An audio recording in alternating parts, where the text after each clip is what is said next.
Assalamualaikum warahmatullahi wabarakatuh. Saya Doni Febriansa Sagala dengan NIM 230301201 dari Agronomi 1. Kali ini saya akan mereview jurnal yang dengan judul Pengaruh Bacillus sp dan Pseudomonas sp terhadap Sclerotium orthosy penyebab penyakit rebah semai pada kedelai yang ditulis oleh Zainedul Abidin et al. 2015 dengan mata kuliah Produksi dan Teknologi Benih dengan dosen pengampu Ibu Fira Irmasari SPMS MSI.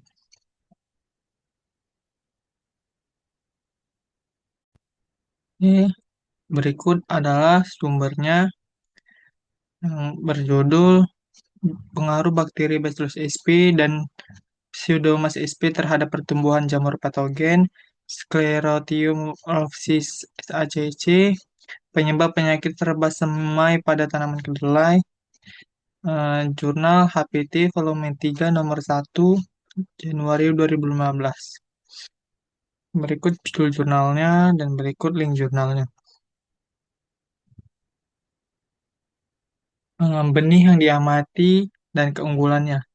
Pada jurnal ini, benih yang diamati merupakan kedelai dengan varietas burangrang. Keunggulan dari varietas burangrang sendiri, yang pertama, produktivitasnya yang tinggi, kedua, umur genjah, ketiga, populer di budidaya, namun rentan terhadap penyakit rebah, semai, hingga cocok untuk penelitian ini. Selanjutnya, ada pun nama patogen dan dampak serangannya. Nama patogennya namanya Sclerotium wolffsii SACC, merupakan patogen tular tanah. Berikut gambar patogennya pada media PDA. Dampak serangan pada benih yang disebabkan oleh patogen Sclerotium wolffsii SACC adalah menyebabkan penyakit rebah semai atau dumping off. Yang kedua, menginfeksi kecambah. Dia membuat pangkal batang busuk, lalu tanaman rebah dan mati. Yang ketiga, dapat menyebabkan kehilangan hasil 75-100% pada tanaman kedelai. Selanjutnya, keunggulan perlakuan.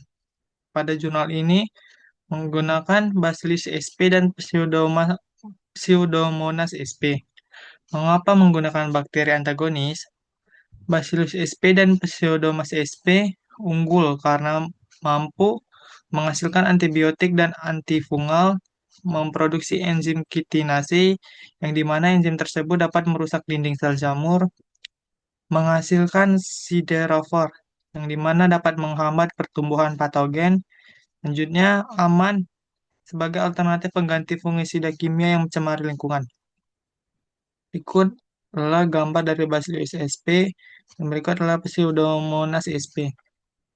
Pada gambar sini, gambar A, uji antagonis bakteri Bacillus sp dengan jamur patogen S. rolfsi pada media PDA perlakuan isolat UB ABS4. Pada gambar B, pertumbuhan hifa jamur patogen S. rolfsi yang tidak normal pada saat diujikan dengan bakteri antagonis.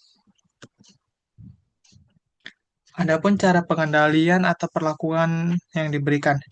Metode perlakuannya, benih kedelai direndam dalam suspensi bakteri 10⁹ CFU atau koloni farming unit per mililiter selama 24 jam.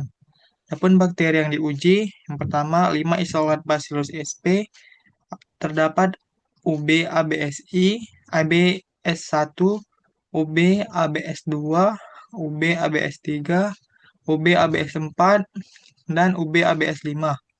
Selanjutnya ada 2 isolat Pseudomonas sp. Adapun UB PF2 dan UB PF5. Aplikasi bakteri dilakukan saat tanam dan penyiraman pada media tanam. Inokulasi S-rolfsi dilakukan 6 hari setelah tanam untuk melihat efektivitas pengendaliannya. Adapun hasil penelitian in vitro, penghambat pertumbuhan jamur S-rolfsi, Bacillus sp dan Pseudomonas sp mampu menghambat pertumbuhan patogen. Persentase penghambatan tertinggi Seperti tabel ini, isolat Bacillus sp UB-ABS1 persentase hambatannya sebesar 52,8%, Bacillus sp UB-ABS5 persentase hambatannya 52%. Selanjutnya isolat Bacillus sp UB-ABS4 persentase hambatannya 48,7%. Mekanismenya menyebabkan malformasi dan lisis pada hifa jamur. Adapun rata presentasi penghambatan bakteri antagonis terhadap jamur patogen Escherichia secara in vitro. Didapati hasil di mana rata presentasi daya hambat Escherichia dalam presentasi itu yang terendah pada isolat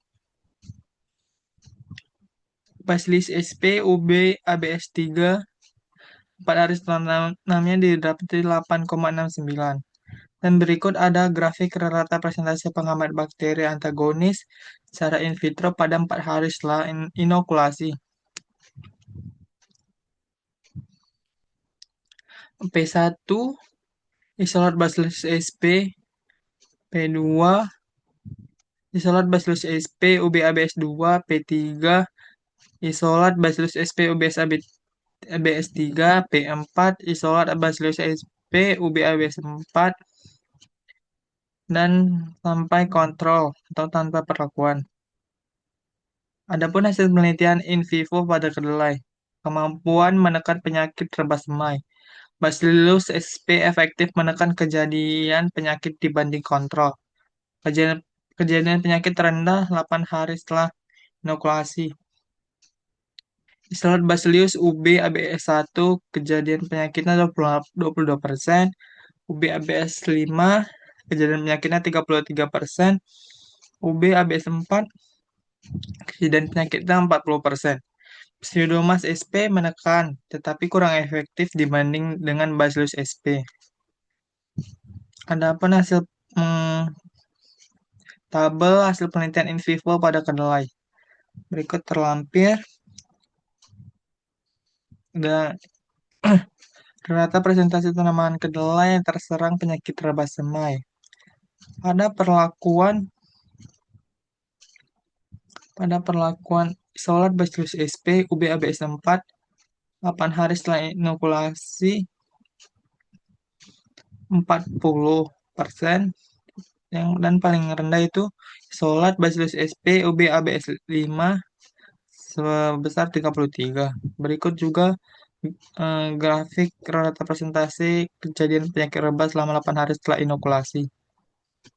Selanjutnya, adapun kesimpulan yang didapati, yang pertama, Bacillus sp dan Pseudomonas sp efektif menekan pertumbuhan Escherichia secara in vitro. Bacillus sp lebih efektif dibanding Pseudomonas sp dalam menekan penyakit rebas semai pada kedelai. Yang ketiga, isolat terbaik didapati bahwa Bacillus sp pada UB-ABS1, UB-ABS5, dan UB-ABS4. Yang keempat, berpotensi menjadi biopestisida ramah lingkungan pengganti fungisida kimia. Sekianlah presentasi yang dapat saya sampaikan. Bila ada salah kata dan kekurangan, saya mohon maaf. Terima kasih.